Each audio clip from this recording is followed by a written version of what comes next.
Hello and welcome back to Building on a Budget Models. I'm Thomas and this is the first part of the Audi Sport Quattro S1 an 86 US Olympic Rally in 1/24 scale by Nunu.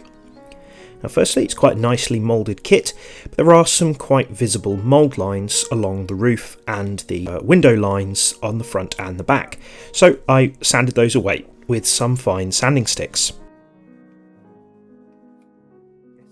Next I needed to remove this supporting bar across the windscreen and sanded the burrs down after doing that.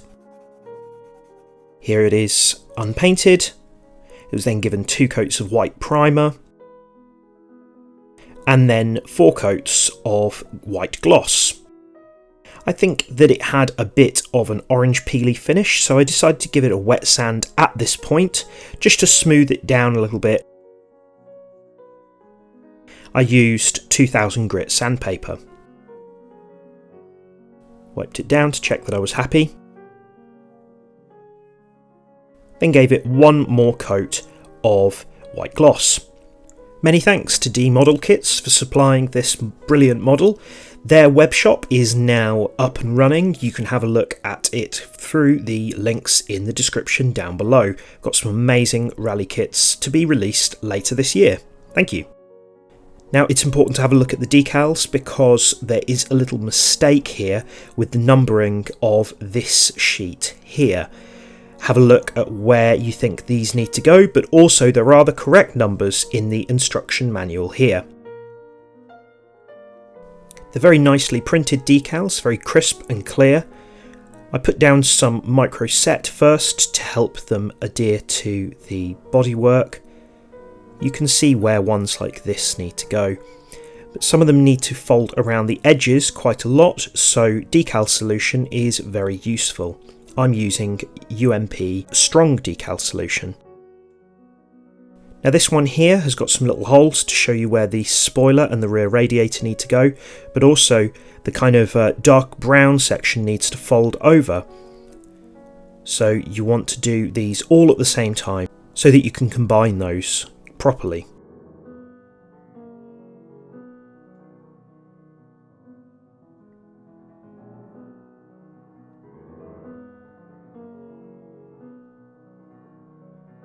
Now, had I done this again, I would have removed the bonnet pins on the front because putting a decal over the top of them isn't great. You could always choose to paint those sections instead. The decals went down quite well with a bit of decal solution and also a hairdryer, but it's always a little difficult to go over the top of a complex shape like the bonnet pin.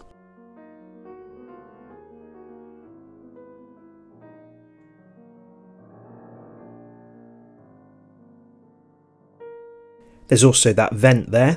And here I've got some UMP extra strong decal solution, which I just let to sort of sink into these parts for a little while to soften them down before then it was given a little bit of a roll over with this wet cotton bud and also a blast with a hairdryer.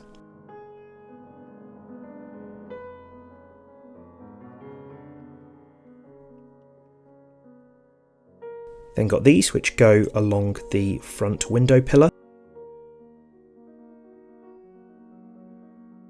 Again, get them in the right position, then dab on some decal solution, and as they soften they will wrap around the window pillar. Then got these quite complex decals that go on the back. You could choose to paint these instead as they need to go over some unusual vent shapes. I found that decal solution really helped them sink into the gaps and fill it out well.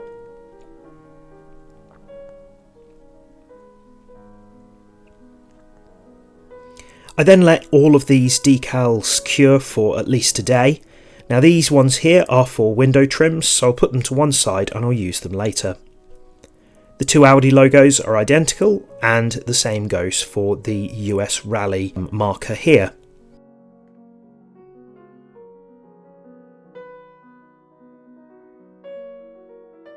The one on the roof faces backwards. A bit of micro set helps you position them before they cure.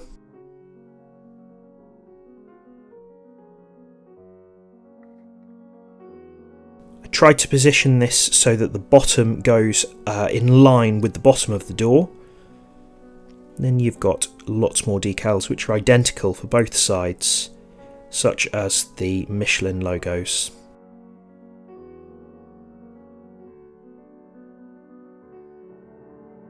Now the driver names are slightly different depending on the side because of the position of the blood types, so make sure you get these the correct way round.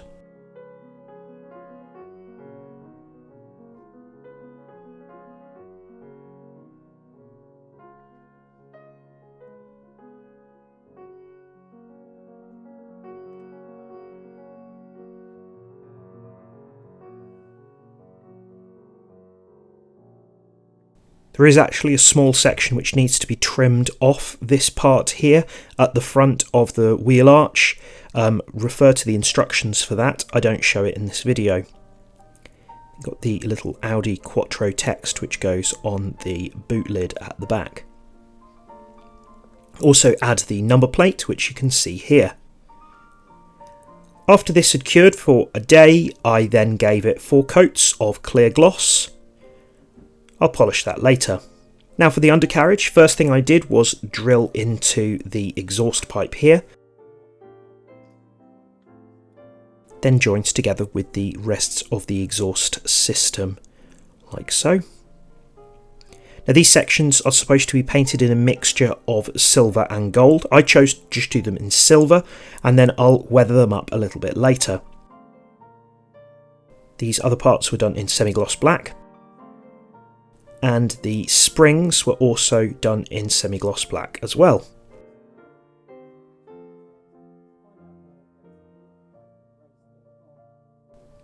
This skid plate was supposed to be sort of Kevlar. I did it in this sand yellow from Revell. Now there's a small tab here which needs to be cut out for the front tow hook. I found it was fine doing that after painting it. It came out really easily. It's specially designed so it's a bit thinner. The rear skid plate was done in matte white. This is actually just primer. Now I had this Tamiya weathering kit. This is the D1, which is for like exhausts and cars and things.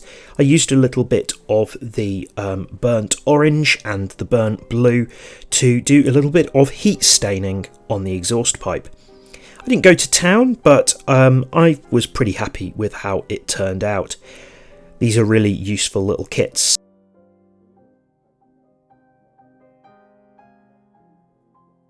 Did the burnt orange first, and then the burnt blue over the top in places.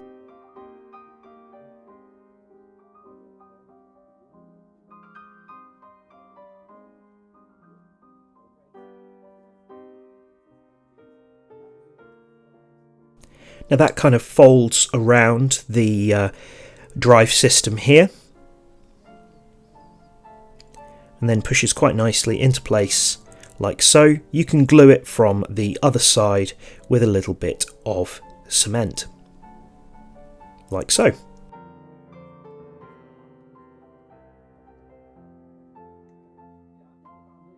Springs at the back fit in like so, but the ones at the front need to be put into place with this controlling arm, which folds underneath the engine section, like so.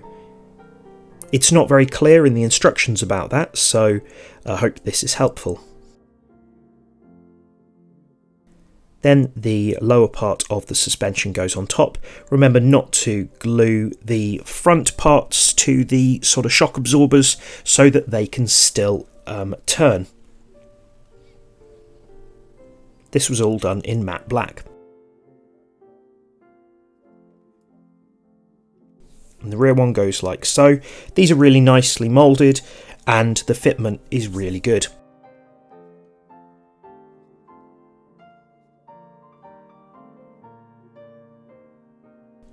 Skid plate fits on top like so. You could leave these off if you want to leave the detail exposed. Now I wanted to wear down the tyres a little bit, so I fitted them to this buffing pad and then attached them to the Dremel and then sanded them on this 320 grit sandpaper. The wheels were done in satin white, and then I used a little bit of aluminium for the wheel nuts and gave them a little bit of kind of shading and staining with some black panel line accent. The tow hook was glued in place, and then the skid plate went in place as well. May give this a little bit of a weather later. Discs were done in silver, and then the calipers and centres in gold. I then used a little bit of black panel line accent to pick out the details. That goes onto the wheels like so, and then you put the polycap on top of that, and then you glue around this section here in the middle, which then fits onto the hub. You'll notice a little tab on the hub and the disc brake to get them in the right position. Did the same with the rears.